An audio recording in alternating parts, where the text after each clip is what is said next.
Hello loves and welcome to my channel. This is Priyansh Gupta and I really hope you are doing great. So in today's video ना I will be your guide about facial icing. आज की video में ना मैं आपको facial icing के बारे में सब कुछ बताऊंगी. facial icing क्या होती है, उसके benefits क्या होते हैं, facial icing कैसे करते हैं, बेसिकली सब कुछ about facial icing. तो हम ना आज आइसिंग के बारे में कि हम अपने फेस को कैसे आइस कर सकते हैं सब कुछ कवर करेंगे.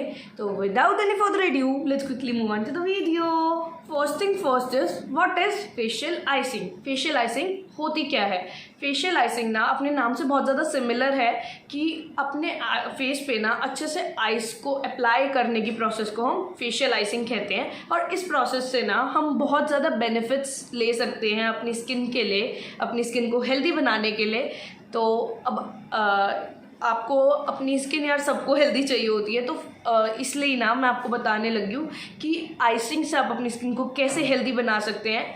और facial icing is the best process जो आप समर डेज में कर सकते हैं for that healthy and youthful skin. So in morning जब आप उठते हो, आपको अगर आपके स्किन में डलनेस या फिर पफीनेस दिखाई देती है ना, तो हो सकता है आपने रात को वो उसके कारण हो कि आपने रात को अच्छा खाना ना खाया हो, मतलब जंक खाया हो बाहर का, साथ में आप अच्छे से सोए ना हो, या फिर आपने कुछ अनहेल्दी ईट किया हो बेसिकली. तो इन फैक्टर्स के कारण ना पफीनेस या फिर हमारी स्किन बहुत ज़्यादा डल लगने लगती है. And hairs the facial icing come handy. तो आप ना फेशियल आइसिंग को प्रेफर कर सकते हो इस टाइम पर, स्पेशली इन समर डेज.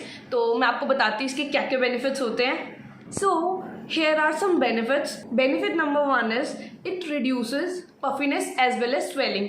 अब आपको पता ही है जब भी कोई चोट लग जाती है स्वेलिंग वाली, या फिर हमें कहीं पे स्वेलिंग होती है पेन के कारण, तो मम्मा क्या कहती है, बेटा कोल्ड पैक लगा ले या फिर आइस रखी होगी फ्रीजर में वो लगा ले, है ना.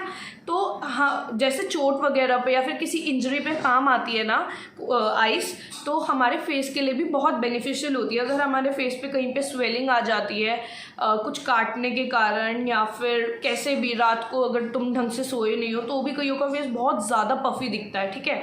तो आपको उस टाइम क्या करना चाहिए ना, उस टाइम अगर आप सुबह उठ के क्लीन फेस पे आइस लगा लोगे ना, तो it will be very beneficial for you, और वो आपकी पफीनेस को, स्वेलिंग को बहुत रिड्यूस कर देगा. Benefit number 2 is it reduces the appearance of under eye bags as well as puffy eyes.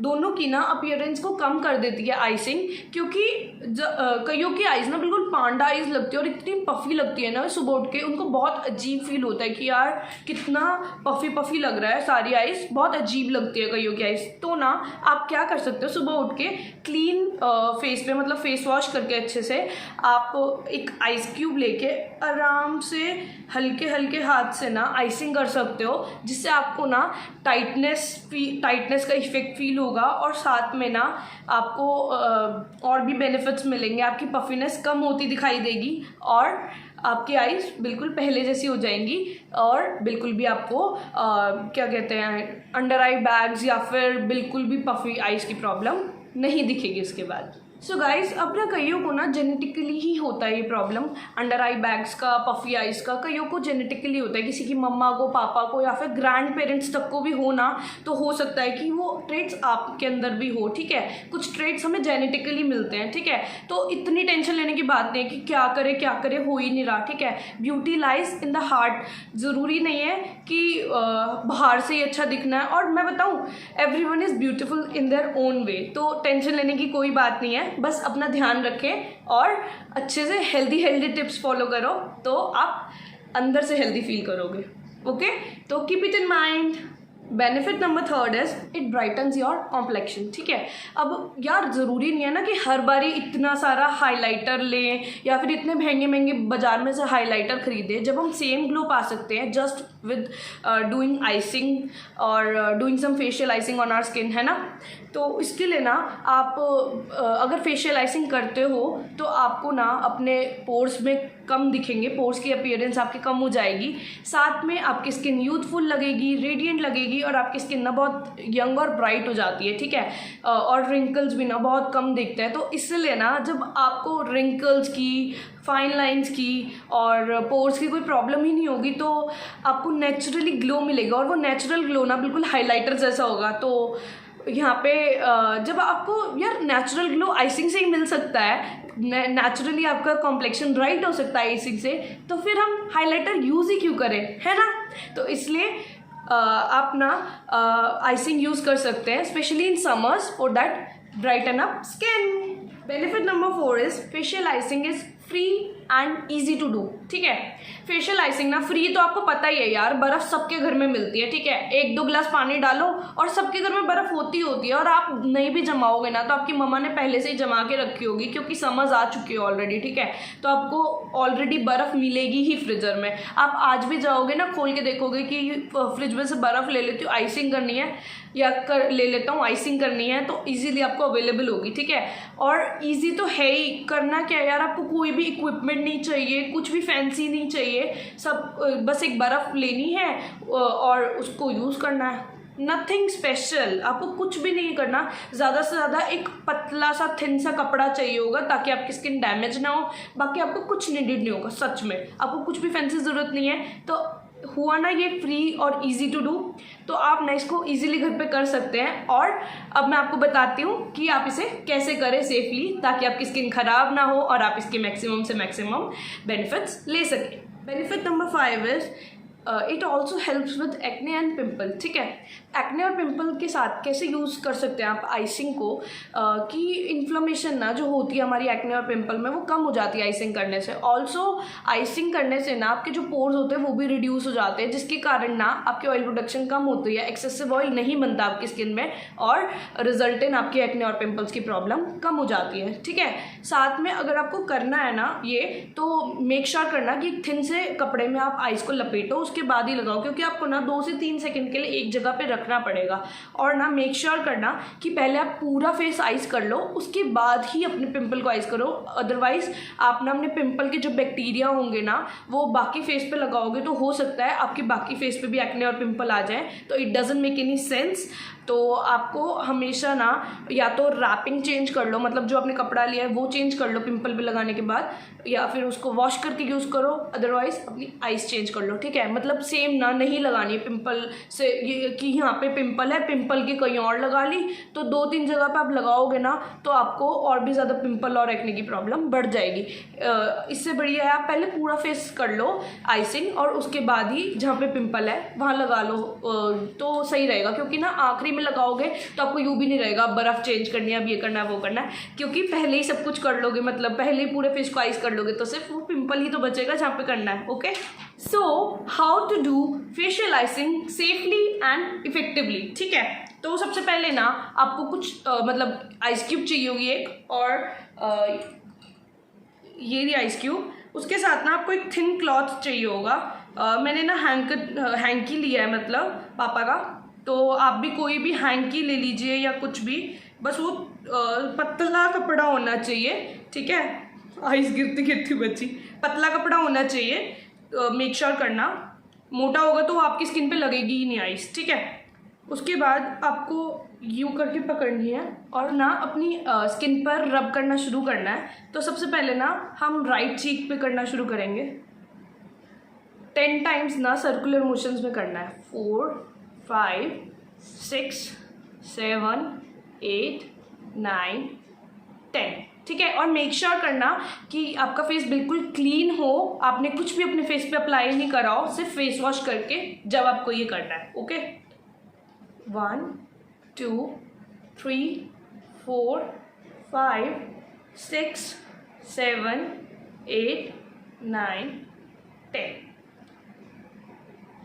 Around the mouth, 1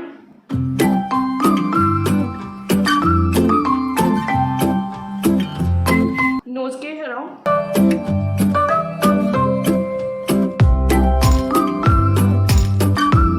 4हेड पे,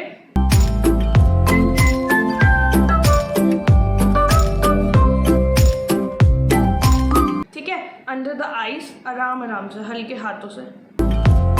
मेक श्योर कि आप अपनी आइज़ को हर्ट ना कर ले और क्लॉथ को ना ज़्यादा टाइम तक, मतलब बर्फ़ को, आइस को ज़्यादा टाइम तक ना एक प्लेस पे नहीं रखे। कॉन्स्टेंटली मूव करते रहे अपने हैंड्स को। और अगर आप कपड़ा लेके करेंगे ना तो वो आपकी स्किन को और आपके हाथों की स्किन को, आपके फेस की स्किन को, दोनों को ही डैमेज नहीं कर पाएगा। वरना हो सकता है कि आपकी स्किन डैमेज हो जाए और ये आप फिर रिपीट कर सकते हैं। और अच्छे से ना एक ही आइस क्यूब से आपका काम हो जाने वाला है। हल्के हल्के हाथ से सर्कुलर मोशंस में रब करना।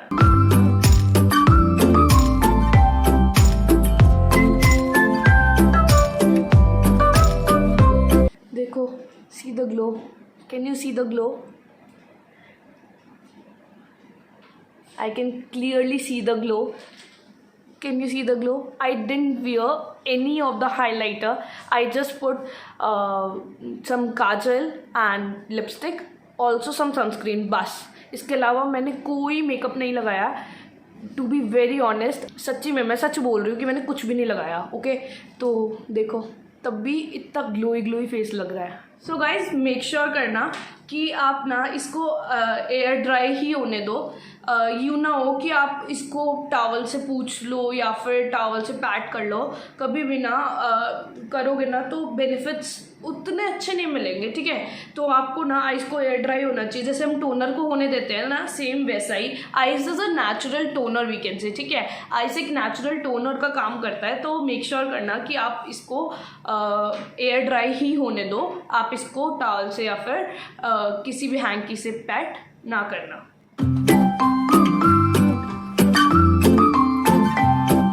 सो गाइज, अब ना मेरा फेस ना ड्राई होने लगा है। तो ना मेक श्योर करना है आपको, after the application of ice, आपको ना हमेशा अपनी स्किन पे मॉइस्चराइज़र लगाना ही लगाना है, ठीक है। तो एक अच्छा सा मॉइस्चराइज़र जो आप डेली में यूज़ करते हैं ना, वो लेके आपको लगाना है अच्छे से अपनी स्किन पे।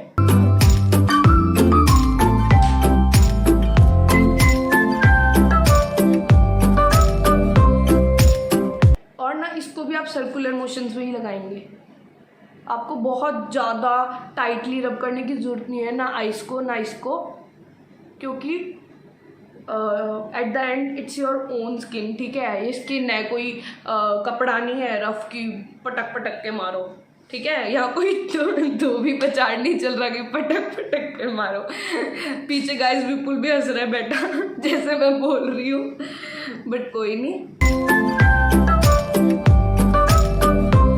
मॉइस्चराइज़र लग चुका है। Who should avoid facial icing, ठीक है। तो हमें ना, वैसे सब लोगों को ना ज़्यादातर फेशियल आइसिंग सूट कर जाती है, बट कई लोगों की स्किन ना सूट नहीं करती है स्किन पे फेशियल आइसिंग। तो अगर आपकी ये स्किन कंडीशंस है ना जो मैं आपको बताने जा रही हूँ, तो आप फेशियल आइसिंग को अवॉइड करिए, स्ट्रिक्टली अवॉइड, ठीक है। ऑल्सो मैं कोई सर्टिफाइड डर्माटोलॉजिस्ट नहीं हूँ, मैं सिर्फ अपनी वो एडवाइस दे रही हूँ जो मैंने एक्सपीरियंस किया है। ओके, मैं सिर्फ वो बताऊँगी जो मैंने एक्सपीरियंस किया है, nothing like professional. Okay, so please अगर कोई भी आपको प्रॉब्लम आती है, कुछ भी आपकी स्किन सेंसिटिव है ज़्यादा, तो प्लीज़ पहले अपने डर्मैट से मिलिए और तभी आप आगे की प्रोसीजर्स करिए। ओके, नंबर 1 इज़, अगर आपकी थिन या फिर सेंसिटिव या फिर एलर्जिक स्किन है, ठीक है। बेसिकली आपको छोटी छोटी चीज़ों से एलर्जी हो जाती है, हर दूसरे नए अगर आप प्रोडक्ट लगाते हैं तो आप आपकी स्किन बहुत सेंसिटिव है, आपकी स्किन में कोई भी एलर्जी, रैशेस कुछ भी हो जाते हैं, तो आपको फेशियल जो आइसिंग है वो अवॉइड करनी चाहिए। अगर आप जब भी फेशियल आइसिंग करेंगे ना, अगर उस कंडीशन के बाद भी, तो हो सकता है आपकी स्किन में बहुत ज़्यादा रेडनेस हो जाए, पूरी स्किन डैमेज हो जाए, डल हो जाए और ज़्यादा, मतलब मैं नहीं चाहती ना यार आपकी स्किन डैमेज हो। तो प्लीज़ मेक श्योर करना कि अगर आपकी स्किन सेंसिटिव है तो प्लीज़ पहले आप अपने डर्मैट से पूछ के आइए कि आपको आइसिंग करनी चाहिए या नहीं। मेरे अकॉर्डिंग सेंसिटिव स्किन वालों को अवॉइड करना चाहिए facial icing. Number 2 is broken capillaries. अगर आपकी स्किन में ना छोटी छोटी लाइंस हैं, मतलब जैसे कई बार खरोच नहीं लग जाती हमसे ही, तो आपको ना आइस अवॉइड करनी चाहिए अपनी स्किन पे। अगर आप जब उसके बाद भी, अगर मेरे बोलने के बाद भी अगर आप आइस लगाते हो उस पर, तो वो हीलिंग प्रोसेस को स्लो कर देगा और आपकी स्किन में ना और ज़्यादा वर्स हो जाएगा, आपकी स्किन में और ज़्यादा पेन होगा और ज़्यादा वर्स होती जाएगी। इसलिए इस स्किन कंडीशन में भी मैं आपको यही कहूँगी कि फेशियल आइसिंग को अवॉइड कीजिए। थर्ड एंड लास्टली, अगर आपकी स्किन में कोई भी आपने फेशियल प्रोसीजर्स कराए हैं तो like peels, cosmetic surgeries, lasers, तो ना आपको आइस अवॉइड करनी चाहिए। और क्योंककि खासकर बिना अपने डर्मेट से पूछे, बिना अपने डॉक्टर से पूछे, अगर आपके डॉक्टर कहते हैं कि आपको आइसिंग करनी चाहिए तो करिए, क्योंकि आपको ना अपने फेस को, अपनी स्किन को नेचुरली हील होने देना चाहिए और उसमें आइसिंग नहीं करनी चाहिए। So here the last question arrives, how often should you do skin icing or we can say facial icing, ठीक है। तो आपको ना एक से ज़्यादा बारी नहीं करना है एक दिन में, क्योंकि यार सिंपल सी बात है, कोई भी जेनेटिक आपको पफी आइज की प्रॉब्लम है या फिर पिंपल्स की प्रॉब्लम है, तो यार सिंपल सी बात है, icing is a temporary thing कि हाँ अगर आपको किसी इवेंट में जाना है या कुछ है तो वो आपके काम आ सकती है। बट ऐसा नहीं है कि आप दिन में 4 बार 5 बार लगाओगे तो वो आपको बिल्कुल ही क्योर कर देगी सबसे, क्योंकि आइसिंग नॉर्मली यूथफुल स्किन के लिए और रेडियंट स्किन के लिए इसलिए जानी जाती है क्योंकि वो आपकी स्किन को ना अवेक दिखाती है। आपकी स्किन जो डल हो जाती है ना थोड़ी थोड़ी कि हाँ सो गए तो पफी हो गई, तो वो आपकी स्किन को ना बहुत ज़्यादा यूथफुल दिखाती है। बट ऐसा नहीं है कि अगर आप दिन में 4 बार लगाएंगे तो यार आपकी स्किन डैमेज ही होगी। ऐसा नहीं है कि आपकी स्किन और ज़्यादा अच्छी हो जाएगी कि यार हम एक बारी की जगह 4 बार लगाएंगे ना तो हमारी स्किन अच्छी हो जाएगी। इसलिए जितना रिकमेंडेड होना तो उतना ही लगाना। Also I am not an expert, I just advise you according to my experience. तो प्लीज़ अगर किसी को भी कोई भी प्रॉब्लम है लाइक सेंसिटिव स्किन की या फिर किसी की स्किन में भी कोई इंजरी है या कुछ भी, तो प्लीज़ वो अवॉइड कीजिए और अपने डॉक्टर से पूछ के ही लगाइएगा। ऑल्सो आपको एक से ज़्यादा बारी नहीं करनी है आइसिंग।